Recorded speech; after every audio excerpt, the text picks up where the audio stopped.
ឆ្លោះទាស់បង្ហោះរឿងគ្រួសារដោយស្រាតកាយាបង្ហាញគេគ្មានឡើយគ្រួសារដែលគ្មានទំនាស់ទោះតែងទោះតិចឬច្រើនបើមានបញ្ហាតិចតួចមិនព្រមដោះស្រាយ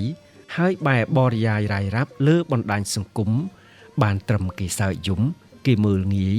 ដោយរូបកាយអាក្រាតកណ្ដាលផ្សារហើយនឹងកាន់តែពិបាកផ្សះផ្សាគ្នាថែមទៀតគួរចងចាំថាទំនាស់ក្នុងគ្រួសារគ្មានអ្នកឈ្នះនោះឡើយនឹងប៉ះពាល់ដល់កិត្តិយស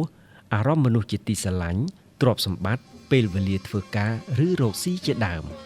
ប៉ុន្តែបើមានការរំលោភបំពានធ្ងន់ធ្ងរមិនអាចដោះស្រាយក្នុងគ្រួសារបានគួរតែទៅរកអាជ្ញាធររកច្បាប់ដោះស្រាយ